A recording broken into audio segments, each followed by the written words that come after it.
नमस्कार, हाजिर है एक नई वीडियो में। वीडियो है आरजे रौनक का। इसके वीडियो का टाइटल है पहलगाम इंसिडेंट, क्या टूट जाएगा पाकिस्तान।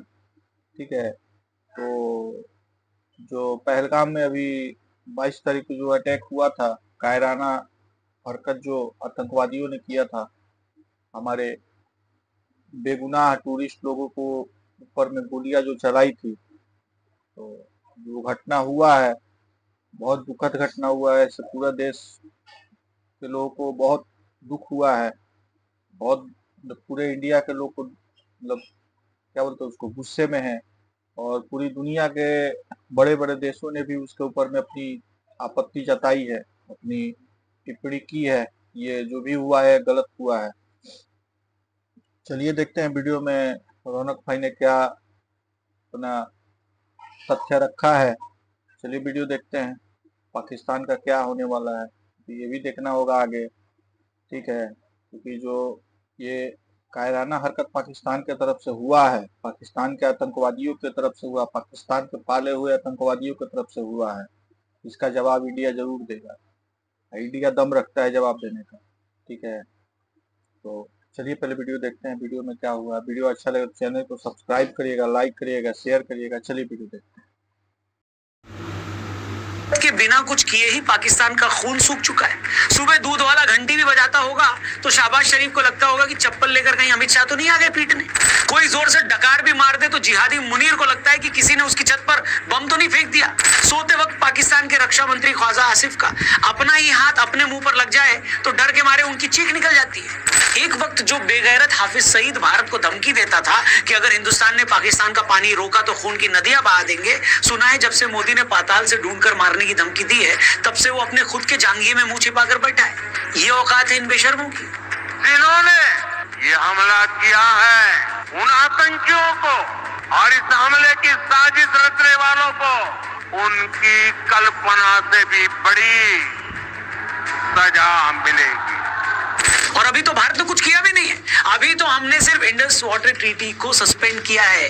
पाकिस्तान को समझ में आ गया है कि अगर सच में हिंदुस्तान ने आने वाले कुछ सालों में डैम बनाकर पाकिस्तान आने वाला इंडिया ने अभी तक पाकिस्तान के ऊपर में कुछ ऑफिशियली कार्रवाई नहीं किया है, कार्यवाही नहीं किया, सैन्य कार्यवाही नहीं किया है, सैन्य की तरफ से कुछ मतलब अटैक वगैरह नहीं किया है। ठीक है, इंडिया ने यहाँ तक कि नाम भी नहीं लिया पाकिस्तान का।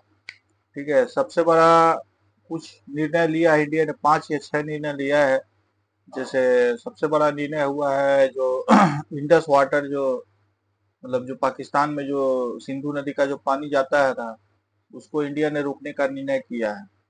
ठीक है, क्योंकि इस कारण से क्या होगा कि जो आधा से बेसी पाकिस्तान जो इस जो नदी के पानी के ऊपर निर्भर रहता है, उसके ऊपर असर पड़ेगा। और ये जरूरी है क्योंकि आप लोग एक तरफ से इंडिया को दुखी कर रहे हो, इंडिया को तकलीफ दे रहे हो, तो इंडिया की तरफ से भी कुछ ना कुछ तो होगा। मौका बहुत एक बार दिया जाता है, 2 बार दिया जाता है, बार बार मौका नहीं दिया जाता। इंडिया ने बहुत बार मौका दे दिया है। ठीक है, पाकिस्तान को बहुत बार मौका दे दिया, अब मौका देने का टाइम खत्म हो गया है। मौका दे दे करके हम लोग कितने बेगुनाहों को अपने मरवाएंगे। तो वो चीज को मतलब अब इंडिया सहने के मूड में नहीं है। ठीक है, अब तो मतलब मौका देने के मूड में नहीं है। अब जो होगा मतलब आर पार होगा। ठीक है, तो सबसे बड़ा जो निर्णय लिया, इंडस वाटर जो रोकने का, मतलब इंडिया की तरफ से जो पानी जाता है सिंधु नदी का, उसको रोकने का निर्णय लिया है। तो ये एक तरफ से सराहनीय निर्णय है, ये बहुत पहले कर देना चाहिए था इंडिया। ठीक है, लेकिन इंडिया ने ऐसा नहीं किया। ठीक है, तो ये जो रोक करके किया है, इससे मतलब असर तो पड़ेगा। ठीक है, पड़ोसियों पे असर तो पड़ेगा। और उसके बाद इंडिया ने एक बार भी पाकिस्तान का नाम नहीं लिया है कि अभी तक इंडिया मतलब ये पाकिस्तान ने ये किया, एक बार भी पाकिस्तान का नाम नहीं लिया। लेकिन ये जल रोकने से पाकिस्तान के नेता, पाकिस्तान के लोग पूरा बिलबिलाए हुए हैं। ठीक है, जैसे कीड़ा पे दवाई डालने से कीड़ा नहीं से पकाने लगते हैं, वैसे लोग पका रहे हैं। सबसे ज्यादा जो सनके हुए नेता कुछ हैं वहां पे, सटके हुए हैं, जिनका मतलब कुछ ऊपर नीचे कुछ नहीं है भाई वो परमाणु बम का धमकी दे रहे हैं कि हमारे पास इतना परमाणु है, हम शांत नहीं बैठेंगे। इंडिया ने पानी रोका, हम जब से पानी रुकेगा तब से युद्ध चालू होगा, मतलब धमकी दे दिया जा रहा है इंडिया को। इंडिया अभी कुछ नहीं बोल रहा है। इंडिया बस यही काम किया है जो अच्छा काम है, बहुत पहले कर देना चाहिए था। ठीक है, चलिए और आगे वीडियो देखते हैं। हिंदुस्तान ने आने वाले कुछ सालों में डैम बनाकर पाकिस्तान आने वाला सारा पानी रोक दिया तो वैसे ही सारे मारे जाएंगे। पाकिस्तान के 70% लोग आज भी खेती पर डिपेंड करते हैं। इस खेती के लिए 90% पानी भारत से आने वाली नदियों से मिलता है। अगर भारत ने ये पानी भी रोक दिया तो बिना युद्ध के ही ये भिखारी मुल्क जिंदा दफन हो जाएगा। 4 दिन हो गए हादसे को, मगर सरकार के एक मंत्री ने भी पाकिस्तान का नाम तक नहीं लिया। लेकिन ये बेगैरत अभी से खटारा मोटरसाइकिल की तरह धुआं छोड़ रहे हैं लगातार। इनके मंत्री भारत को न्यूक्लियर बम की धमकी दे रहे हैं। और कोई आपने तमाशे करने पाकिस्तान के साथ। याद रहे कि शहीद जुल्फिकार अली भुट्टो ने इस मुल्क को न्यूक्लियर वेपन दिया था। एलओसी के पास इनके फौजी गोलाबारी कर रहे हैं। उनके उधार के लड़ाकू विमान बेवजह हवा में उड़कर तेल फूंक रहे हैं। और ये सब तब है जब भारत ने अब तक युद्ध की बात तक नहीं की है। हमने सिर्फ ये कहा है कि जो भी वहशी पहलगाम में जो वारदात हुई उसके पीछे हैं, उनको छोड़ा नहीं जाएगा। लेकिन खुद वहशी होने के नाते पाकिस्तान को पता है कि अंकिल बात तो हमारी हो रही है और हमारी तुड़ाई शुरू होने वाली है। अभी मजा आएगा ना भिड़ो। और दोस्तों, जैसी खबरें आ रही है ना, मैं दावा कर सकता हूं कि इस बार जो पाकिस्तान की हालत होगी, अगर सब कुछ उस प्लान के हिसाब से हुआ तो अगले सीजन में आईपीएल में आपको 10 की बजाय 12 टीमें दिखेंगी। तू समझा? हाँ, नहीं, तू समझा नहीं। पाकिस्तानी फौज ने जोश जोश में आकर पहलगाम में कत्लेआम तो कर दिया है। अब उसे भी ये समझ में आ रहा होगा कि इस बार मामला उनके हाथ से निकल गया है। आप खुद सोच कर देखिए, जिस मुल्क को $1-1 बिलियन की भीख मांगने के लिए सऊदी अरब से लेकर वर्ल्ड बैंक और चीन तक धक्के खाने पड़ते हैं, अगर ऐसे मुल्क को 10 दिन भी युद्ध लड़ना पड़ गया तो उनकी क्या हालत होगी? खत्म।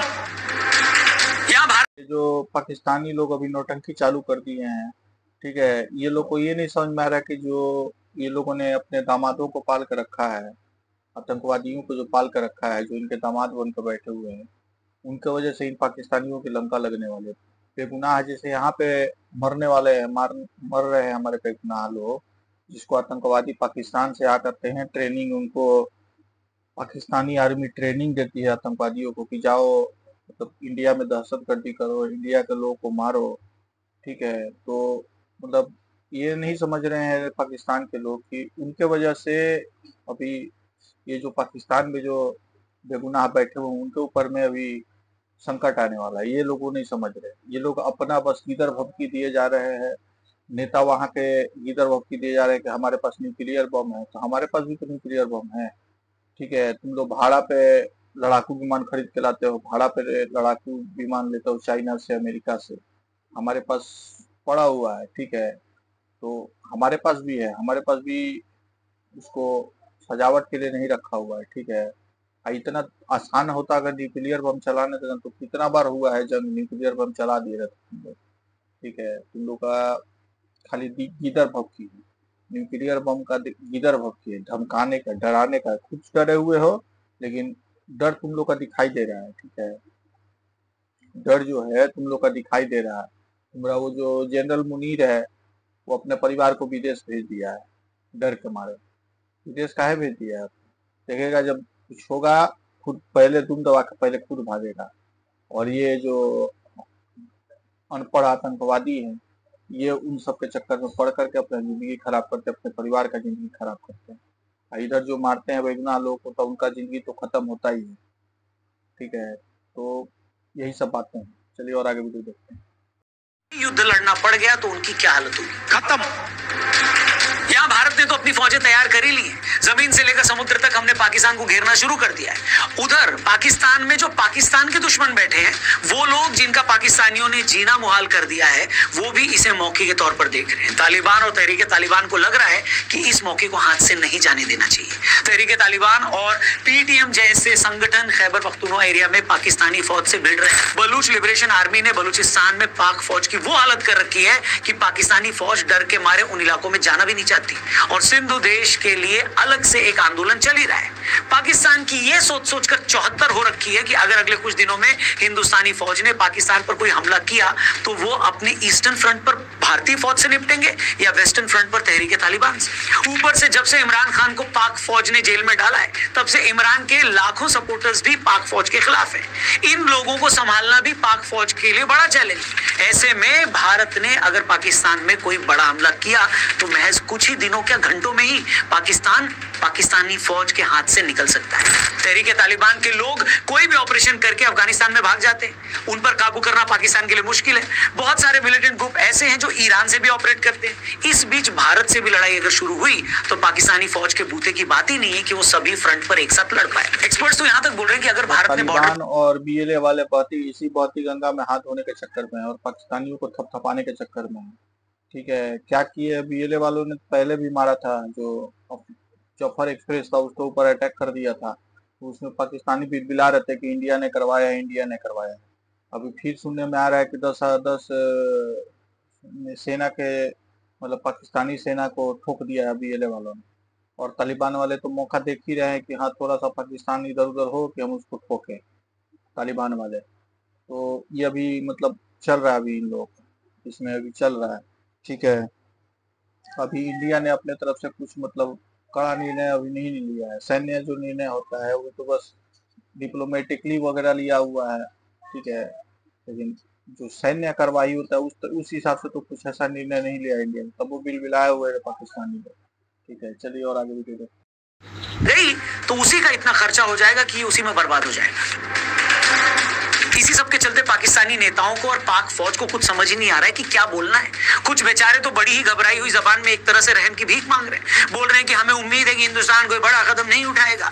कुछ सिरफिरे घबराहट में न्यूक्लियर बम की धमकी दे रहे हैं। याद रहे कि शहीद जुल्फिकार अली भुट्टो ने इस मुल्क को न्यूक्लियर वेपन दिया था।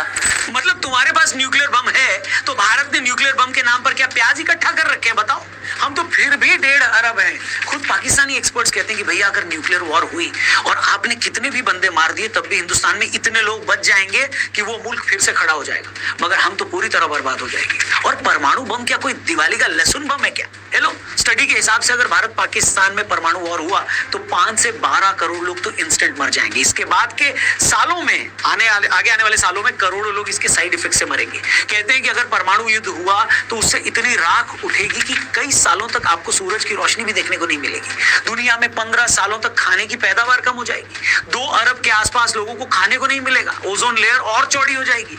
इसके अलावा नदियों, एक तरफ से देखा जाए तो पाकिस्तानियों की फटी पड़ी है। ठीक है, इंडिया का जो मोदी जी ने जो घोषणा कर दिया है कि उम्मीद से बड़ी सजा मिलेगी इस बार, तो इन सभी पाकिस्तानियों की फटी पड़ी है। ठीक है, पाकिस्तानियों की भी फटी पड़ेगी, कहीं फिर इंडिया कुछ बड़ा अटैक ना कर दे, ये ना कर दे, तो इनकी फटी पड़ी है। लेकिन भौतोलाबाजी करना और बड़े बड़े बातें फेंकना इनके अभी छूट नहीं रहा है। ठीक है, ये लोग भाड़े पर लेकर के आते हैं लड़ाकू विमान, उससे हमें डराते हैं, इंडिया को धमकी दे रहे हैं। एक नेता न्यूक्लियर बम की धमकी दे रहा है, हमारे पास 130 न्यूक्लियर बम है।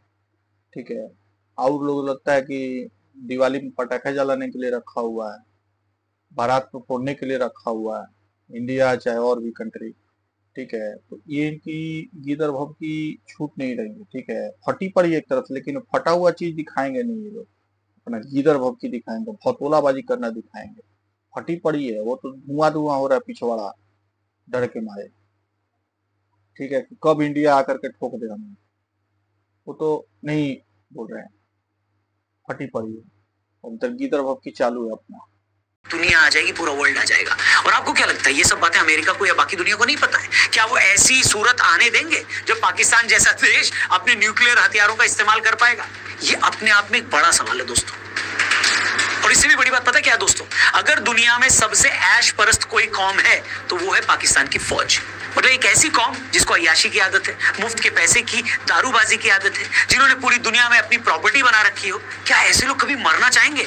बिल्कुल नहीं। मरते हैं कम पढ़े लिखे अनपढ़ जिहादी, जिन्हें पढ़े लिखे फौजी अफसर जिहाद के लिए तैयार करते हैं। लेकिन जब बात खुद की जान पर आ जाएगी तो सबसे पहले यही फौजी अफसर देश छोड़कर भागेंगे। मैं बता रहा हूँ, यकीन ना आए तो इंटरनेट पर जाकर खुद ये चेक करके देख लो कि जितने भी बड़े पाकिस्तान के जो ये फौजी अफसर हैं, ये रिटायरमेंट के बाद कहाँ सेटल हुए हैं, इनकी कितनी जमीनें हैं। कहने का मतलब ये है कि जो लोग इतने अय्याश और बेईमान हों, उन्हें अपनी जान सबसे ज्यादा प्यारी होती है। ये मैं लिख कर देता हूँ। अगर भारत ने हमला किया, खुद इनकी जान पर आई, तो पाकिस्तान छोड़कर सबसे पहले यही लोग भागेंगे। इनफैक्ट ऐसे ही फौजियों, पाकिस्तान की फितरत और कश्मीर के बारे में, कश्मीर के जो हालात है उन सब के बारे में कुछ दिन पहले हमने अपने पॉडकास्ट पे lieutenant general DP Pandey sir से बात करी थी। अमेजिंग पॉडकास्ट है, एपिसोड का लिंक डिस्क्रिप्शन में दिया है, इसे जरूर। पाकिस्तानी फौज इंडिया से 4 बार जंग हार चुकी है। तो ये पाकिस्तानी फौज, पाकिस्तान के जो फौज है वो अच्छे तरह से जानते हैं कि हम लोग इंडिया से कभी भी मुकाबला नहीं कर पाएंगे। इस वजह से वो लोग क्या करते हैं कि कुछ जिहादी आतंकवादी, अनपढ़ आतंकवादी को उठाते हैं, ठीक है, उनको ट्रेनिंग देते हैं, अपने तरफ से ट्रेनिंग देते हैं, एलओसी के उस पर जाइए का ट्रेनिंग होता है, ठीक है, वहाँ पे ट्रेनिंग देते हैं और उनको ट्रेंड करके इंडिया में वही सीज फायर के द्वारा उनको इंडिया के अंदर भेजते हैं और वही जिहादी आतंकवादी, अनपढ़ आतंकवादी इंडिया में घुस करके बेगुनाह लोगों को मारते हैं, ठीक है, और खुद ही मरते हैं, मार करके बच जाते हैं, नहीं तो मरते हैं, ठीक है, इंडियन गोली से मरते हैं। और ये जो पाकिस्तानी फौज है ये लोग अपना खूब अय्याशी करते हैं। अभी सुनने में आ रहा है कि मतलब पाकिस्तान का जो जनरल मुनीर है, आसिफ मुनीर जो भी है, ठीक है, वो अपना परिवार को विदेश भेज दिया। विदेश क्यों भेजा है? पढ़ाई करने के लिए थोड़ी भेजा है, घूमने के लिए थोड़ी भेजा है, जान बचा कर भेजा है, जान बचा करके भेजा है कि हाँ कुछ भी हो सकता है, इंडिया कुछ भी कर सकता है, ठीक है। तो फटा पड़ा तो इनका है, पूरा एकदम फटा हुआ है, ठीक है। एक समय ऐसा भी आएगा जब इंडिया अटैक करेगा तो सबसे पहले यही भागेगा। जनरल मुनीर जो है यही सबसे पहले, ये चूहा है एक नंबर का, ठीक है। जहाज जब डूबेगा ना तो सबसे पहले चूहा जहाज छोड़ कर भागते, ये वही चूहा है, सबसे पहले यही भागेगा, ठीक है। देश अपना पाकिस्तान जो है उसको छोड़ के सबसे पहले यही भागेगा। जब जिस दिन इंडिया ने अटैक किया, अगर इंडिया अटैक करता है तो सबसे पहले यही भागेगा देश। इसे जरूर देखना। आगे बढ़ते हैं। पिछली 4 जंगों में इनका क्या हश्र हुआ ये सबको पता है। 1947 में देश आजाद होते ही कबायलियों के भेष में पाक फौजी कश्मीर में घुस आए थे तो हमने आज के पीओके पर कब्जा कर लिया था। 65 में अयूब खान के टाइम पर फिर पाकिस्तान ने युद्ध छेड़ा तो हमने 17 दिनों में उनकी नानी याद दिला दी। 71 की लड़ाई में तो पाकिस्तान के 2 टुकड़े ही हो गए थे। 90,000 पाकिस्तानी फौजियों को मुर्गा बनाकर उनके जो पिछवाड़े लाल किए थे वो अलग।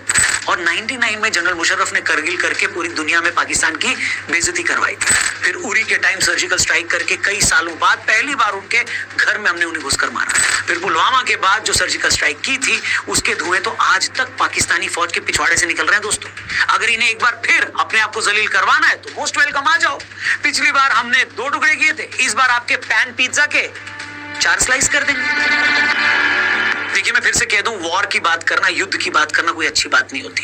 असल युद्ध होते भी बहुत खतरनाक है, लोगों की जानें जाती हैं, देश पीछे चले जाते हैं, काम धंधे बर्बाद हो जाते हैं। लेकिन कभी कभी परमानेंट शांति के लिए युद्ध जरूरी भी होते हैं। युद्ध जरूरी होते हैं तभी तो आप हमारे एक भी ऐसे देवी देवता बता दीजिए जिनके पास अस्त्र शस्त्र ना हो।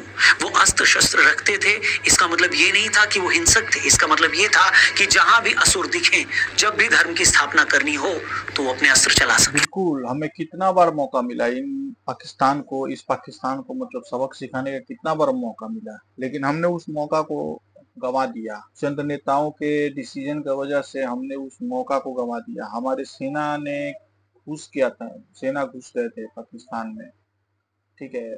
बस एक ऑर्डर के वजह से, एक ऑर्डर की वजह से पाकिस्तानी इंडियन सेना को, इंडियन आर्मी को पीछे हटना पड़ा, नहीं तो उसी टाइम पाकिस्तान को हम लोग सबक सिखा देते। लेकिन हमने कितना अच्छा मौका गंवाया है, कितनी बार मौका गंवाया है, और यही मौका का हम लोग गंवाए हैं, पाकिस्तान को मौका दिए हैं। इसी पाकिस्तान को मौका देने की वजह से आज हमारे इंडिया के बेगुनाह लोग मारे जा रहे हैं। किसी का बाप मारा जा रहा है, किसी का पति मारा जा रहा है, किसी का बेटा मर रहा है। इन्हीं मौके की वजह से जो हमने पाकिस्तान को मौका दिया है, इन्हीं मौके का फायदा उठा करके ये पाकिस्तान आज इंडिया के अंदर मतलब इस तरह के कायराना हरकत कर रहे हैं, बेगुनाहों को ढूक ढूक करके मार रहे हैं, ठीक है, यही मौका देने की वजह से। तो इस बार मोदी जी से आग्रह है, इस बार मौका मत दीजिए मोदी जी। इस बार जो बेवकूफ़ी किया गया है, पहले इंडिया की तरफ से जो बेवकूफ़ी किया गया है उसको इस बार आप बेवकूफ़ी में मत दोहराइए, उस चीज़ को आप मत दोहराइए। इस बार इनको इनकी नानी याद दिला देना इस बार, ठीक है। इस बार मतलब जो कर सकते हैं वो कर दीजिए, ठीक है। इनको मतलब ये नहीं देखना है कि क्या होगा, जो कर सकते हैं वो कर दीजिए। हमारे इंडियन क्या बोलते हैं उसको, हमारी सेना में दम है, ठीक है, हमारी सेना में दम है, ठीक है। इन चूहों को घसीट घसीट कर मारने का दम है। तो एक बार ऐसा निर्णय लीजिए, कठोर निर्णय लेने का टाइम है मोदी जी, ठीक है। इन चूहों को घसीट घसीट कर मारने का टाइम है, ठीक है, एक बार निर्णय लेकर के देखिए। लड़ाई की बात कर रही है, पाकिस्तानी तो हमारे भाई हैं, ये लोग भी इस लड़ाई में हमारे उतने ही बड़े दुश्मन हैं जितना बड़ा खुद पाकिस्तान है, क्योंकि पाकिस्तान को लेकर तो पता है कि वो दुश्मन है। ये वो लोग हैं जो खुद को हिंदुस्तानी बताते हैं मगर बात और काम सारे वो करते हैं जो एक दुश्मन करता है। मोदी जी, हमने इतिहास में कई ऐसे मौके गंवाए हैं जब हम पाकिस्तान का पक्का इलाज कर सकते थे, लेकिन हमने नहीं किया।